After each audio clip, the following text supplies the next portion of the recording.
Welcome back to the channel. It's your boy Schoolboy here with another video. This time we're going to be talking about Real Housewives of Miami season 6, episode 5. But before we get into the episode, we do have some housekeeping to go ahead and get into.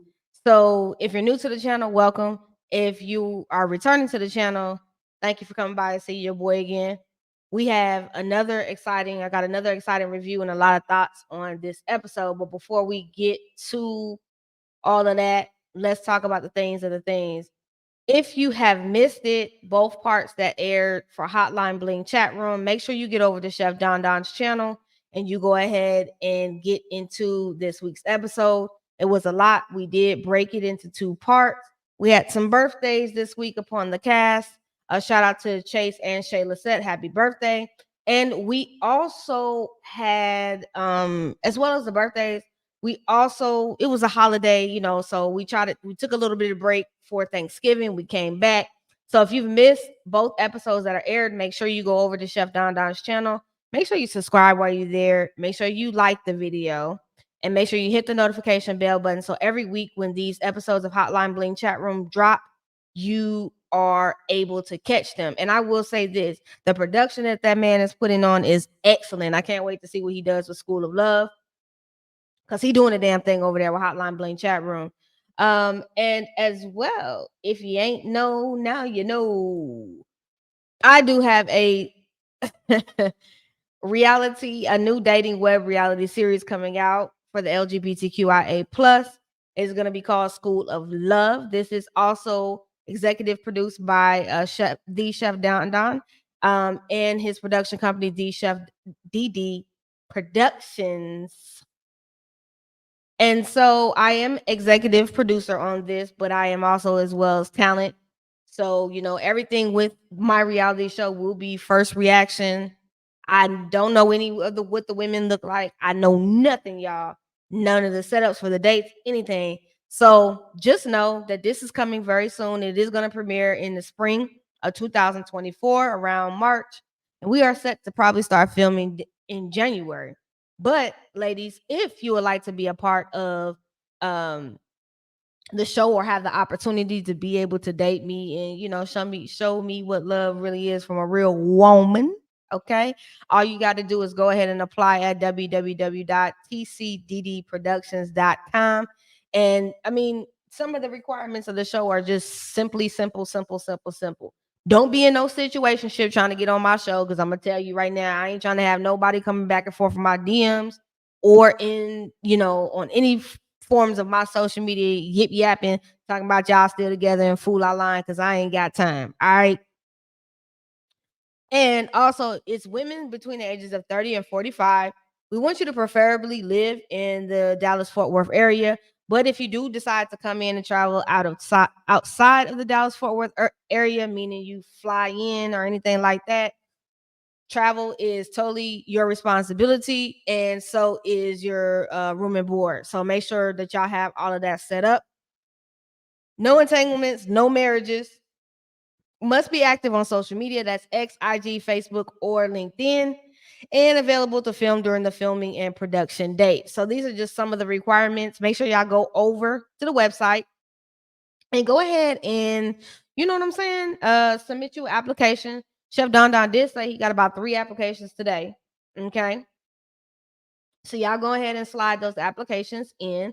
That way they can go through everything with the casting process with you in regards to that.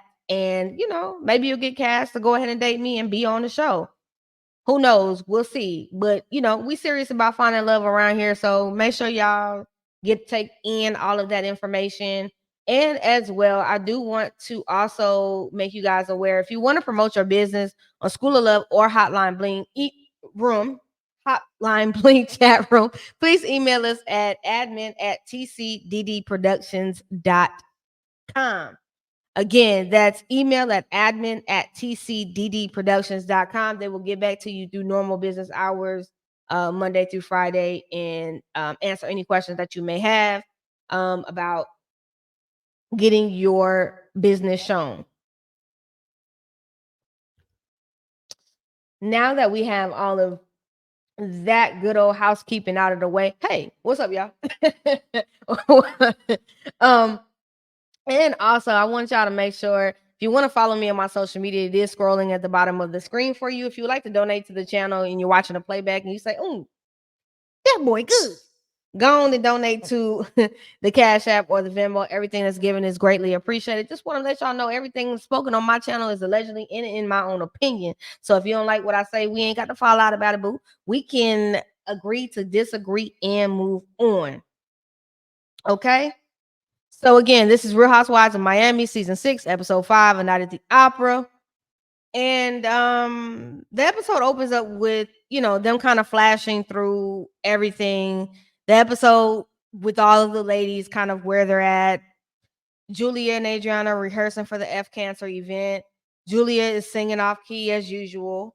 Then they ease on down the road to Nicole and her mom and her son looking at her new closet that's being built in her huge mansion that they're renovating. And then they also show Gertie and her son cleaning his turtle with a toothbrush. Okay. So we open up this beginning scene with Marisol. She's with this sling and got these Chanel brooches on this sling. Because she said her arm hurts. She fell on it at the basketball game. Straight up hypochondriac. She ain't been to no near doctor the first to even see if anything really honestly hurts. I just think she's one of them people that just go to the doctor or say anything is wrong with them for sympathy. And I believe nothing that she's saying. But it ain't stopping her from picking up that liquor glass, though. I'm gonna just say that. Kiki comes in with a walker and her ankle is truly messed up. I mean, it looked like the size of a small bowl, like the bottom of a small bowl. It was huge. They go outside to sit down and talk, and Marisol brings up that Adriana came on the bus ready for war. And Kiki agrees, and Marisol brings out this board to explain what the word flatulence means, and Kiki's is talking about someone being fraudulent and not flatulent. Fraudulent and flatulent are two different things. Kiki says the words are way too big, and in Creole, it's much simpler. Well, Kiki, it is a simpler word. Just say she farting. But Marisol don't want to say that. Kiki asks Marisol, "Are you cool with everyone?" And she says, "Yes, except Adriana." Honestly, I'm sorry, y'all had to pull that out of my eye. Marisol and Adriana are the Giselle and Robin of this franchise. Um, and really, honestly, if you take Marisol away from Adriana, from Alexia, I think Alexia and Adriana could get along and just coexist. But I believe they are unable to coexist because Marisol ain't gonna let them be able to coexist and be able to move on because Marisol does not ever want to move on and she feels it's up and it's stuck where she's at with Adriana. So Kiki says everyone called her to check on her but Larsa. Kiki says they used to always be partners in crime at one point and now they're not since she's dating Marcus. And Kiki says she feels like she's losing her best friend. Larsa just got some Peter Wacker and you ain't important. And when you got in-house D, your friends seem to be less important. And that's only because Larsa's not prioritizing being around her friends like that because all she wants to do is beat up Marcus's prostate. So that's just what it is, okay? You either gonna have to get you a man or find you some other friends to hang out with, other single friends to hang out with that are not, up their man's prostate. That's just what it is. Alexia and Todd are going to do a cooking class with Nicole and Anthony. Alexia, says that she wants a friendship with them. Nicole says she would have went to culinary school for fun if she had time to do it, but she just ain't got that time to do it like that. They're all needing this pizza dough and they're complaining because they had to do this for like 45 minutes. And I would have been ready to stop too. I ain't even gonna hold y'all. It was a little too much. But after a while, they give them an appetizer and they sit down and they eat. Todd tells Anthony he's happy he accepted the apology. And Anthony is like, for sure, I accepted it. And he says his receptionist brought him these flowers and chocolates and a card that Todd sent him and he was laughing. He thought it was a joke because the receptionist was laughing when she was bringing it to him because it was just weird and awkward that she did this. And then on top, he did this, and then on top of that, Anthony's like, I'm just like trying to understand what's going on because he wasn't really expecting it. Nicole had to send him the Instagram post because he didn't know what all of this was about. And then Anthony was like, it was 7 minutes, and he was thinking, like, where is he going with this? This dude got notes. He damn near got a PowerPoint. I mean, how much does it really need to be 7 minutes of an apology? Alexia said she thought it was long, and Anthony was like, like I said, he peeped it. Like, dude got notes and shit. Like, it shouldn't even be that. That's how I feel like sometimes I low key want to say that it felt scripted, the apology, because you shouldn't even have had notes to apologize. All you had to do was a simple, I'm sorry. I didn't mean to try to bring you and your business in on the show or defame your business in any type of way on the show. Boom. That'd have been simple. The 7 minute apology is a little bit extra to me. It's super excessive. Alexia brings up, Julia's F cancer event and how it's at Adriana's house. And the last time they saw each other, they were going back and forth in a sprinter. And, Alexia's just kind of like, I don't want to do that at the event. I just want it to be cool. I don't want to do all that. The event is for Martina, and it's not about me and Adriana's issues with each other. Alexia says at the New Horizons party, it is a culmination of things and people in the group, and it wasn't just her. Then Todd chimes in and says, well, when you put this group together at any point in time, things may go left.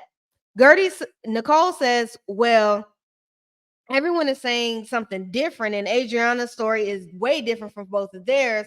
But she feels like somewhere in the truth is going to be the middle. And all honesty, I believe what Adriana said because remember in the last episode, Lisa did say that is what he said verbatim. So it wasn't a lie. So I just feel like at this point, Alexia and Todd are trying to save face and it just don't want to be real and really say that they got problems going on in their marriage, whatever, how big or how small, y'all got issues. So, Alexia does say that she does need to speak with Adriana, but the party is not the time and the place. And, she would deal with that at another time.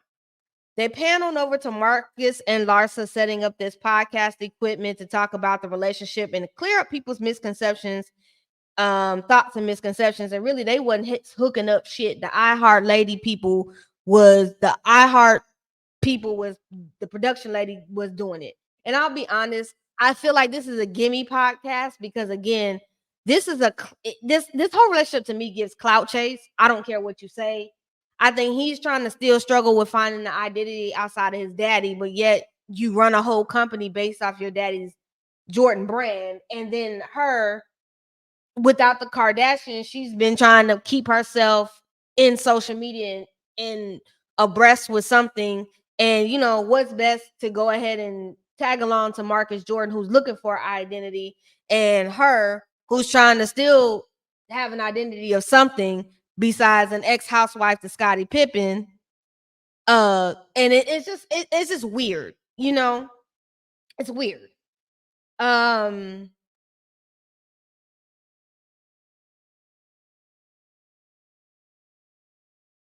She claims she's never went into business with a boyfriend, but she's not scared to do it with him. Duh, because it's a fucking cash cow, Larsa. That's why you're not scared to go into business with him.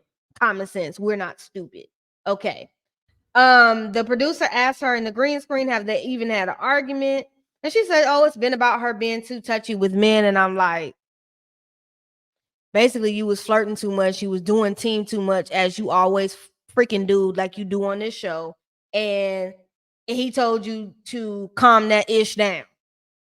They flash back to Andy asking her at the reunion about how them pairing up as a couple is weird.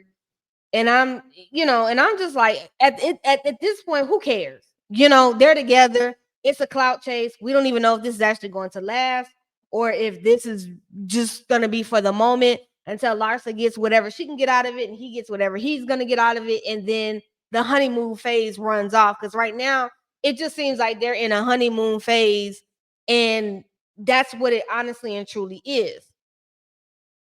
They talk about how they spent time with each other for the holidays, and they were both friends at the time, and and how she came to his mom's house and he went to her parents' house and everybody was accepting.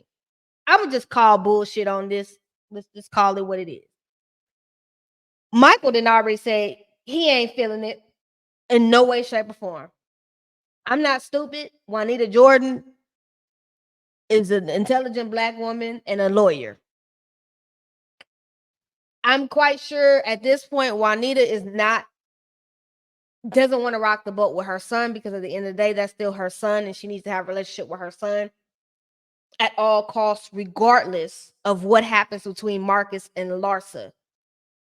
I'm going to accept it because this is what makes my son happy, but I may not like it, but I ain't going to ever let you feel like you can pick up any energy that I don't like it. I'm always going to keep it cute and keep it mute and keep it cordial and still be nice to you in spite of how I may feel about the relationship, because this is about my relationship with my son, and I love my son, and I'm going to support my son regardless of his choice in woman, even if I don't agree. And I just think that is really what it is for Juanita. You managing the risk. You're not going to get up here and argue and fuss and fight. It just ain't going to happen. That's my son. He came out of my womb. I'm still going to ride for him regardless of whether I agree with the woman that he's with. Because at the end of the day, parents also realize too, they can't choose who their kids get with, but they can still be supportive regardless of the situation. So the producer in the green screen asked, did she meet Michael Jordan yet? And she says, I don't need to talk about him, and I don't want to talk about him. Yeah, because remember, she got out here and lied and said that Michael was accepting, and they couldn't find out that's when Michael busted her bubble and said, nah, I ain't accepting of that. What are you talking about? No, I in no way, shape, or form do I like my son with her. So yeah, you don't want to speak on Michael because you don't want Michael to come out and see something and eat your ass up again like he did that first time and crack that Botox face that you got with them lip fillers in it. And I noticed the iHeart producer was bored as hell when she was sitting there looking at them go back and forth and do these takes. She was looking like, if you don't get me up out of this shit, they don't pay me enough for this. And again, this is like a gimme podcast because again, it's a hot topic. It's a clout chasing type relationship. It's a weird combination of two people coming together and just the history behind it. And again, I still also believe her son Marcus is trying to find his own identity outside of his daddy, but he still hasn't found that yet. And even with messing with her, you still talking about your father's legacy, and you're still not making your own legacy, which is it's just weird to me. But I'm like, you know what? I'm glad the damn scene is done, and I'm sick of them rubbing and hunching and grabbing and feeling. I'm like, do the damn podcast. That can wait. Y'all can't wait until you finish to go. It's too much. Anyways, we ease on down the road. Julia's taking Adriana to this ketamine treatment, and ketamine is like a psychedelic treatment or a psychedelic, kind of like shrooms and stuff like that. So it's like a psychedelic way of treating someone, and yeah. So Julia asks, how can she be there for her? And Adriana says, just hold my hand and just be here, not, just taking me is enough. So Adriana says she wants this treatment to help her get back to herself and knock out this depression she's experiencing. They go over the party checklist and everything is set. Julia brings up inviting Marisol. And Adriana says, you invited Alexia, so yes, I guess make the phone call. Now y'all know it's up and it's stuck between Adriana and Marisol, and I don't really think that it'll ever not be that situation with them. For whatever reason, it's just gonna be that way, and I wish it wasn't, because to me it's really unnecessary. Y'all should be able to be adults and coexist without it being something. But Julia calls Marisol and she answers and says she is surprised she was even calling her. She's like, hi, like, oh my God, you're actually calling me? You know, and she invited her to the party and she says it's at Adriana's house. And at this point, this was when Marisol says she suddenly has some kind of medical procedure and she can't come. Here's the deal. I would have respected Marisol if she would have just went ahead and said, look, I don't want to come because, I don't get along with Adriana, and no disrespect to Martina. And I understand the event is for her. And I should be able to put my feelings aside, but I cannot because me and Adriana just do not get along. I would have respected that a lot more than for you to come up with a blatant lie that makes no damn sense. Okay. Stupid. Adriana immediately says that's BS, and Julia don't let her play you. And Julia's like, I'm going to give her the benefit of the doubt. Adriana is like, you're taking the bait, and I know her. They flash back to all the times her and Marisol have gotten into it, and Julia's just, for her, it's like she got her answer. She invited her. She can't say she didn't invite her. I'm cool with it that she didn't come. No big deal. I'm going to let it go. They finally get to this treatment and she gets this ketamine, which has got her loopy. And this is a psychedelic drug. And she's crying and going through all these emotions and she's screaming. And Julia's, there holding her hand and, just helping her through it. All right. We get done with that scene. Now we run over to Lisa, Jody, Larsa, and Marcus along with Kiki go to Formula One. And Kiki says she thought it was just going to be a girls' event. And she says she's happy for them, but can they do anything without their man? And I'm like, girl, Lisa over there using Jody for codependency so damn bad instead of going and getting a therapist. I mean, I'm surprised he's staying there still dealing with her. Her cootie cat must be A1 for him to put up with all that crying and bitching and complaining about Lenny. Because I would have been packed my raggedy duffel bag and got the hell on. And as far as Larsa and Marcus, they both so codependent and need this clout chasing relationship. That's just what it's gonna be, in my humble opinion. And Larsa basically says she was single and thought for 5 years and she got a man now. My man, my man, my man. And that's what she's focused on. And if she wants to hang out like that with them to all these different events, then Kiki need to get a man. And I'm just like, girl, you don't even know if 5 years from now you'd even still be with Marcus Jordan. We'll see. Okay. Now I'll keep it a buck 50. She's 32. I mean, he's 32 and she's 49. They got like a 17-year age difference. Okay. Girl, good luck with that. Because when they was filming this show, Larsa was 48. She recently turned 49. Please. Please. Lisa brings up how Gertie went off on her a few days ago when she brought up how she wanted to be there for her. And insinuated and Lisa basically insinuated in the conversation that she knows about her cancer, but wouldn't tell Gertie how she knew. This is how stupid I feel Lisa is. At the end of the day, it's not Gertie know who she told. She knows those other people would not even tell, but she knows Larsa would tell. And she knows you and Larsa are like this. So insulting Gertie by not wanting to say that it was Larsa was just stupid to me. Gertie said she knew Larsa would sing like a canary since the lady she originally told she knew wouldn't say anything. Lisa won't come out and say that it is Larsa who told her, but it's like, girl, she know. Lisa tells Larsa that it's like she wanted to test you, and Larsa says she didn't have time for tests, and she says she's not supposed to be drinking, and she's questioning if she has cancer. At the end of the day, Larsa, that was the most insensitive shit you could ever fucking say. Who in the hell runs around lying about cancer? That lady is going through some shit for real, for real. And to sit up there and downplay it, because had the shoe been on the other foot and Gertie had a did you like that and said that she didn't believe you had cancer, it would be all kinds of bullshit.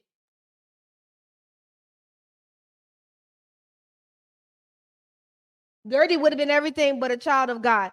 And when Gertie meant testing you, she knew she finally was going to confide in you, but at the same time, she knew that you were going to run your damn mouth. So it is almost like a test.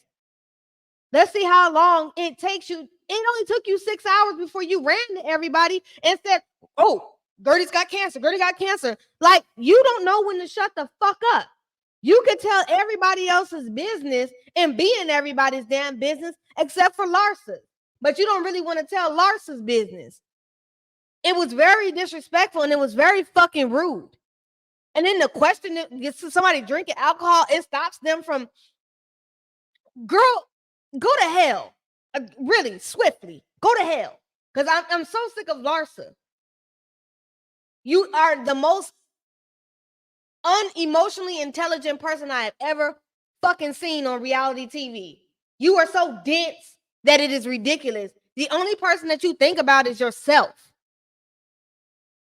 And how far you can stick your finger up Marcus's prostate. Because that seems to be the only place that you like to be, is up his ass.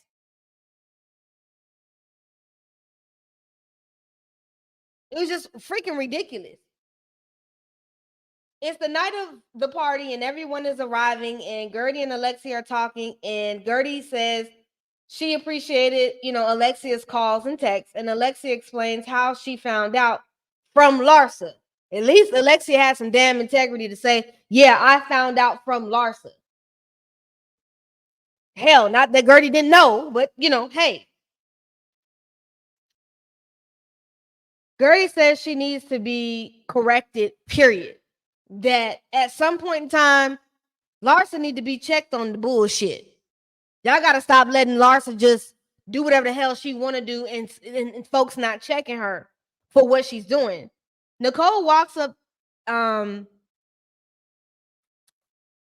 to Gertie and Alexia as they're having this conversation. They all kiss each other on the cheek and they pick up talking again about Larsa. Alexia says, Gertie, did you tell her not to say anything? And they flash back to the scenes of Larsa and Gertie talking. And she did tell her not to say anything. And then again, she ran her mouth like diarrhea of the mouth right after they had that conversation. Alexia says in her confession, I would never say anything like that or spread anything personal that a friend tells me. That just ain't how she operates. Nicole says Larsa called her to ask her, was Gertie's cancer real? Now, at this point, Larsa, you need your ass whooped.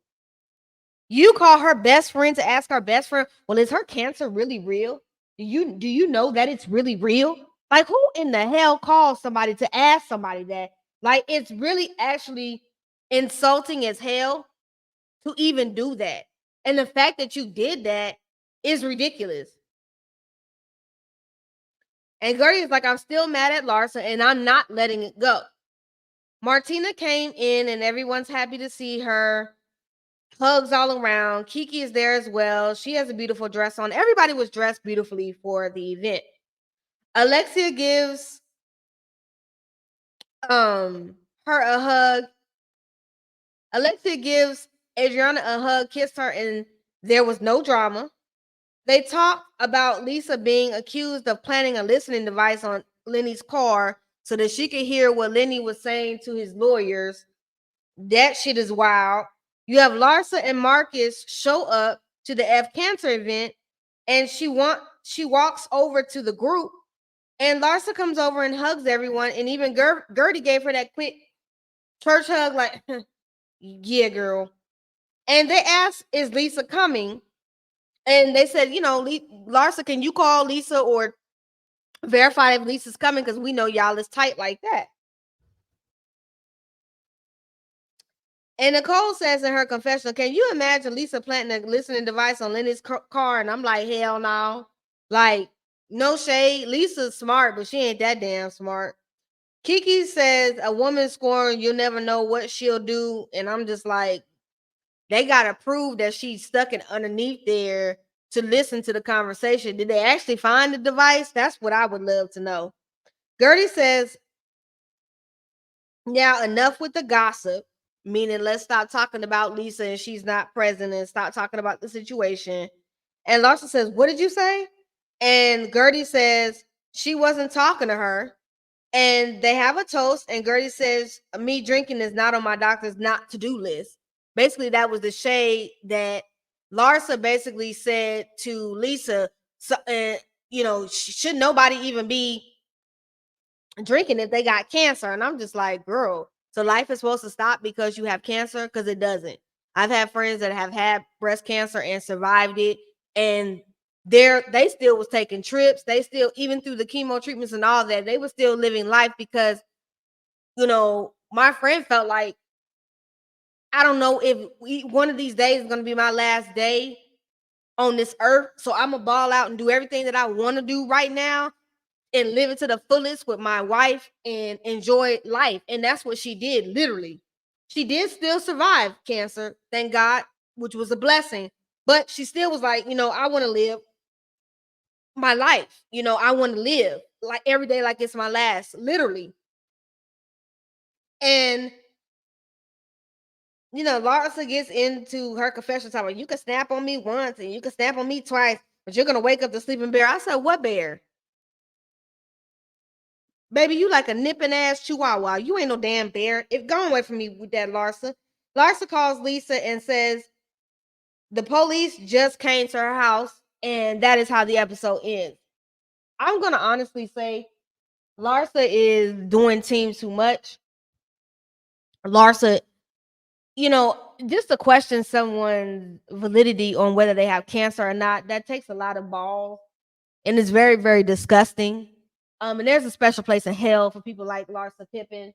And you've constantly climbed your way to the top, and you've constantly used men and anybody that you could to remain in the limelight years later, and you're still trying to remain in the limelight. And it's very trash of what you did to Gertie. And I hope Gertie cusses you all the way the fuck out because you deserve it. Okay? You deserve it. Straight up. I've never seen something so vile and foul in my life. That's all I got. Ain't got no more, y'all. I've been trying to do this damn video all day. My internet was acting janky and it was crazy. We finally got it done.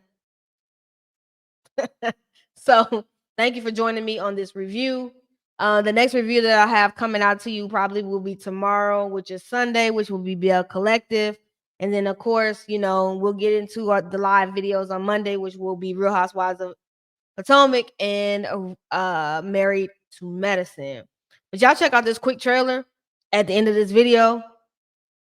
And y'all have a good rest of y'all Saturday afternoon going into the evening. The Chef Don Don Productions presents School of a Love Finding, a new LGBTQ web reality series in the big city of Dallas, Texas.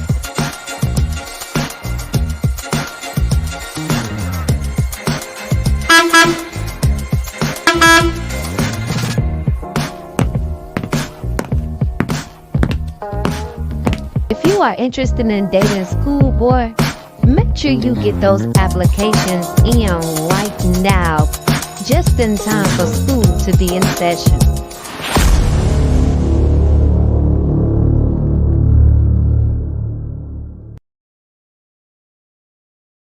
The Chef